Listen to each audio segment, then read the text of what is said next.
Hello students, welcome to ओजे classes. ओजे classes में आपका एक बार फिर से हार्दिक स्वागत है। तो दोस्तों, हम आपके सामने एक नई सीरीज़ लेके आए हैं जो कि हमारी करंट अफेयर्स की रहेगी। इसमें हम आपको डेली करंट अफेयर्स की जो क्लास फूलपत्ती वाली क्लास कुमार गौरव सर की आती है उसका फास्ट रिवीजन कराएंगे साथियों। उसमें आपका पूरा क्वेश्चन की व्याख्या रहेगी और उसमें ललन टॉप बातें भी आपके सामने लेकर आएंगे साथियों। ये हमारी डेली की सीरीज रहेगी साथियों। इसमें हम आपको सारे क्वेश्चन करंट के कंप्लीट कराएंगे, साथ ही उसके साथ ही आपकी स्टैटिक जी के भी कंप्लीट होगी साथियों। इसके लिए डेली अपडेट पाने के लिए और डेली क्लास देखने के लिए क्या करना होगा, आपको हमारे यूट्यूब चैनल ओजे क्लासेज को सब्सक्राइब करना होगा। ठीक है साथियों। तो आज हम बात कर रहे हैं साथियों 11 जुलाई 2023 करंट की क्लास। ठीक है साथियों, जैसा कि आप स्क्रीन पे देख पा रहे हैं। सबसे पहले हम बात करते हैं क्वेश्चन नंबर 1 की साथियों। हाल ही में किस देश ने उबिनास ज्वालामुखी विस्फोट के कारण आपातकाल की घोषणा की है साथियों? तो उस देश की हम बात करें किसने की है साथियों? पेरू ने की है।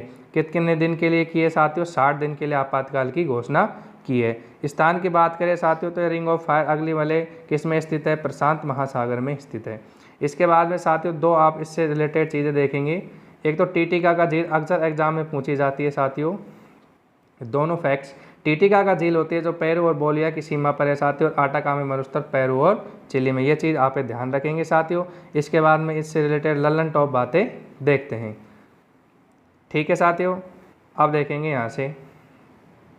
तो साथियों अब हम बात करते हैं स्टाम्बोली जो ज्वालामुखी होती है ये कहाँ पर पाया जाता है? एग्जाम में ये बहुत बार पूछा जाता है साथियों कि स्टाम्बोली ज्वालामुखी भूमध्य सागर का इसे क्या कहा जाता है? प्रकाश स्तंभ कहा जाता है साथियों।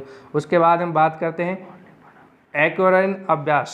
एक्वेरियन अभ्यास है जो साथियों भारत और किसके मध्य है? मालदीव के मध्य। उसके बाद में विपर्जय चक्रवात का नामकरण भी साथियों किसने किया था? बांग्लादेश ने किया था। एटना और विश्वेश ज्वालामुखी साथियों कहाँ पर हैं? इटली में। कोटापैक्सी इक्वाडोर, मेरापी सिनामुंग इंडोनेशिया। ठीक है साथियों। इसके बाद में आगे देखिए दूसरा क्वेश्चन, क्वेश्चन नंबर 2। हाल ही में फर्जी खबरें फैलाने के लिए बीबीसी की मीडिया मान्यता किस देश ने रद्द कर दी है साथियों? बीबीसी की मान्यता रद्द करने वाले देश का नाम क्या है? सीरिया। BBC media UK. ठीक है साथियों, इसकी मान्यता सीरिया ने क्या कर दी है? रद्द कर दी है। इसके बाद में आगे देखिए साथियों, राष्ट्रपति बशर असद का संबंध अवैध नशीले व्यापार से बताया गया था। अब ललन टॉप बातें करते हैं साथियों इससे रिलेटेड। तो नए संसद भवन का उद्घाटन साथियों 28 मई को किया गया। अब यहाँ से पूछा जाता है साथियों, ये क्वेश्चन आने की प्रबल संभावना है, वीर सावरकर जयंती कब मनाई जाती है? 28 मई को, क्योंकि इस दिन नए संसद भवन का उद्घाटन पीएम मोदी ने किया था।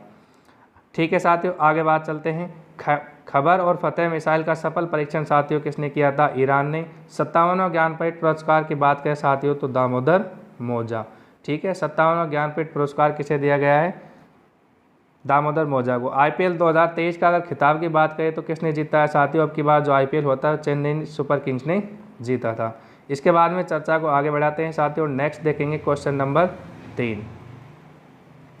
अब बात करते हैं साथियों क्वेश्चन नंबर 3 की। तो देखिए साथियों, हाल ही में लक्ष्य सेन ने पुरुष एकल वर्ग में कौन सा दूसरा BWE 500 दूर का खिताब जीता है? तो ये जीता है साथियों कनाडा ओपन ने। कनाडा ओपन का खिताब लक्ष्य सेन ने जीता है। उपविजेता की बात करें साथियों तो ली सी फेंग जो कि कहाँ के हैं? चीन के हैं साथियों। आजकल विजेता के साथ साथ उपविजेता भी एग्जाम में पूछा जाता है। महिला वर्ग में विजेता की बात करें तो अकाने यांगची जो कि कहाँ की है साथियों? जापान की हैं। इसके बाद में देखते हैं साथियों इससे रिलेटेड ललन टॉप बातें कौन कौन सी हैं। तो साथियों देखेंगे आप, बहुभाषा AI चैटबॉट जुगलबंदी को लॉन्च किसने किया था साथियों? ये करने वाले थे माइक्रोसॉफ्ट। उसके बाद में हैरिस पार्क का नाम बदलकर लिटिल इंडिया पार्क रख दिया गया है। ये कहाँ पर है? हैरिस पार्क साथियों ऑस्ट्रेलिया में। ठीक है। तीसरा, खेलो इंडिया यूनिवर्सिटी गेम्स का आयोजन की अगर बात करें साथियों तो ये आयोजन तो हुआ है यूपी में। खेलो इंडिया यूनिवर्सिटी गेम्स की बात कर रहे हैं हम साथियों, और खेलो इंडिया यूथ गेम्स दो हैं। ये दोनों अक्सर एग्जाम में पूछे जाते हैं। तो यहाँ पे साथियों खेलो इंडिया यूनिवर्सिटी गेम्स की हम बात करें तो इसमें पहला स्थान रहा है पंजाब का शुभंकर। इसकी बात करें तो साथियों जीतू। अंतर्राष्ट्रीय बुकर पुरस्कार 2023 की अगर बात करें साथियों हम जॉर्जी वॉस्पोडेन को प्राप्त हुआ था। इसके बाद में साथियों हमारा क्वेश्चन नंबर 4 देखेंगे। हाल ही में दुनिया की पहली मानव रोबोट प्रेस कॉन्फ्रेंस का आयोजन कहाँ पर किया गया है? तो साथियों ये किया गया है जिनेवा में। थीम क्या रही है? मानव मशीन सहयोग को बढ़ावा देना। इसके ललन टॉप बातें देखते हैं साथियों। क्वेड शिखर सम्मेलन 2023 ये कहाँ पर हुआ है साथियों? जापान में हुआ है। द्वीपीय राष्ट्र पापुआ न्यू गिनी की यात्रा करने वाले भारत का पहला प्रधानमंत्री कौन है साथियों? नरेंद्र मोदी, जिसे इसका सर्वोच्च सम्मान प्राप्त हुआ है। 49वें G7 शिखर सम्मेलन 2023 ये भी कहाँ हुआ है साथियों? जापान में। भारत का 82, अगर हम ग्रैंड मास्टर की बात करें साथियों तो वो है बुपुल्ला प्रणीत। ठीक है साथियों, कौन से ग्रैंड मास्टर की बात कर रहे हैं हम? 82। इसके बाद में साथियों आगे नेक्स्ट देखेंगे क्वेश्चन नंबर 5। शिक्षा मंत्रालय के जिला प्रदर्शन स्तर सूचकांक 2021-22 की अति उत्तम श्रेणी में कौन सा केंद्र शासित प्रदेश शामिल है? ठीक है साथियों, तो इसमें चंडीगढ़, दादरा नगर हवेली, दिल्ली ये इसमें शामिल हैं। ठीक है साथियों, दक्ष व उत्कृष्ट ग्रेड में कोई भी जिला शामिल नहीं है। अति उत्तम ग्रेड में 2020-21 में 21 जिले साथियों, और 2021-22 में हम बात करें तो 51 जिले। ठीक है, इसके बाद में इसके रनर टॉप बातें देखते हैं साथियों। स्वच्छ भारत मिशन सेकंड के तहत 100% ODF प्लस घोषित किसने किया है? तेलंगाना। चलने का अधिकार लागू करने वाला स्टेट की बात करें साथियों Punjab. Laureus sportsman of the year की बात करें तो ये लियोनेल मेसी को मिला है, जो कि अर्जेंटीना के रहने वाले हैं। फीमेल में बात करें तो साथियों सैली फ्रेजर को दिया गया है। और 42वां आसियान शिखर सम्मेलन की अगर बात करें, आसियान किसको मिला है साथियों? इंडोनेशिया में इसका आयोजन हुआ है। ठीक है, इसके बाद में देखते हैं क्वेश्चन नंबर 6 साथियों। हाल ही में अंत्योदय श्रमिक सुरक्षा योजना प्रारंभ करने वाला पहला राज्य कौन सा है? किसकी बात कर रहे हैं साथियों? अंत्योदय श्रमिक योजना। तो ये साथियों गुजरात ने स्टार्ट की है, खेड़ा जिले नादिया नामक स्थान से। सीएम की बात करें, गुजरात के सीएम कौन है साथियों? भूपेंद्र पटेल। श्रमिक मृत्यु होने पर 10 लाख रुपए की क्या दी जाएगी साथियों? बीमा राशि। इसके बाद में इससे रिलेटेड लंदन टॉपिक की बात करते हैं साथियों। पहला मालवाहक जहाज MV ITT लॉयन भेजा गया किसने? म्यांमार ने। परमाणु ऊर्जा आयोग के अध्यक्ष की बात करें साथियों AK मोहंती।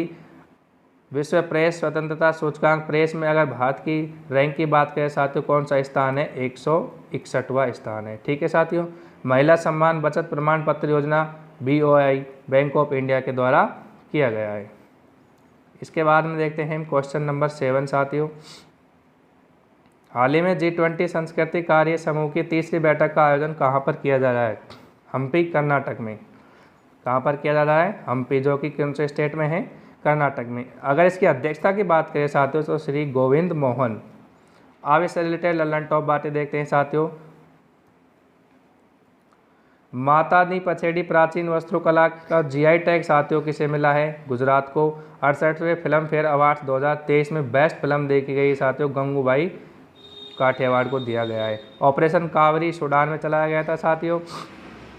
ये ऑपरेशंस आप सारे याद कर ले साथियों। इसके बाद में PSLV C-55 की अगर हम बात करें तो सिंगापुर के टेलकोस सेकंड और लिमिटेड 4 उपग्रह से लॉन्च हुआ है। ठीक है, इसके बाद में बात करते हैं क्वेश्चन नंबर 8। हाल ही में भारत में सिंधु घाटी कांस्ययुगीन सभ्यता के दौरान लोहे युगीन सभ्यता के प्रमाण कहाँ पर प्राप्त हुए हैं? कौन से साथियों? सिंधु घाटी कांस्ययुगीन सभ्यता के दौरान लोहे युगीन सभ्यता के प्रमाण जो मिले हैं साथियों अभी हाल ही में तमिलनाडु में मिले हैं, तूतीकोरिन जिले के शिवकलाई नामक स्थान पर। कौन से जिले में? तूतीकोरिन। ठीक है, इसके बाद में बात करते हैं हम इसकी ललन टॉप बातें। वर्ल्ड बैंक के द्वारा जारी लॉजिस्टिक परफॉर्मेंस इंडेक्स में भारत की रैंक है साथियों। लॉजिस्टिक में कौन सी है? 38 रैंक है। अगर यूनिकॉर्न की बात करें तो उसमें साथियों 3rd रैंक है। अगर बात करें हम दूसरा लता दीनानाथ मंगेशकर पुरस्कार किसे दिया गया है? आशा भोसले को दिया गया है। और फेमिना मिस इंडिया 2023 की बात करें तो साथियों ये दिया गया है नंदिनी गुप्ता, जो कि कहाँ के रहने वाली है? कोटा की रहने वाली है। ठीक है साथियों, इसके बाद में हम देखते हैं क्वेश्चन नंबर 9। हाल ही में युवा वर्ल्ड चैंपियनशिप में रिकर्व श्रेणी में स्वर्ण पदक जीतने वाला पहला भारतीय पुरुष तीरंदाज कौन है? वह है पार्थ सालुके। कौन है साथियों? पार्थ सालुके। ये कहाँ के रहने वाले हैं? महाराष्ट्र के। महिला की बात करें तो साथियों दीपिका कुमारी। इसके बाद में इससे रिलेटेड ललन टॉपर पर बातें आती हैं साथियों। भारत की पहली semi high speed regional rail service RapidX का संचालन कहाँ पर किया गया है? दिल्ली NCR में किया गया है। निर्वाचन आयोग ने किस पार्टी का राष्ट्रीय दर्जा समाप्त कर दिया है? NCP, CPI और तृणमूल कांग्रेस, यानी कि 3 पार्टियों को हटा दिया गया है। NCP, CPI और तृणमूल कांग्रेस तीनों को हटा दिया गया है। प्रोजेक्ट टाइगर के 50 वर्ष पूरे होने का कार्यक्रम कहाँ पर किया गया है? कर्नाटक में। ठीक है, इसके बाद में देखते हैं साथियों क्वेश्चन नंबर 10। हाल ही में किस राज्य सरकार ने गारंटी बजट पेश किया है? कौन सा बजट की बात कर रहे हैं साथियों? Guarantee budget. ये किया है कर्नाटक ने। अगर कर्नाटक के CM की बात करें साथियों, यहाँ के मुख्यमंत्री है सिद्धिरमैया। उद्देश्य समावेशी विकास करना। इसका टारगेट क्या है? समावेशी विकास करना। इसके बाद में साथियों ललन टॉप बातें देखते हैं। एप्पल ने भारत में अपना पहला रिटेल स्टोर खोला है। कहाँ पर खोला है? मुंबई में। गज उत्सव का आयोजन साथियों कहाँ पर होता है? काजीरंगा नेशनल पार्क, जो कि असम में है। 71वें मिस यूनिवर्स 2022 के खिताब की बात करें साथियों, मिस यूनिवर्स तो कौन बनी है? बॉनी गैब्रियल, जो कि कहाँ की है? अमेरिका USA की रहने वाली है। महाराष्ट्र के वर्तमान CM की बात करें तो एकनाथ शिंदे हैं। ठीक है साथियों।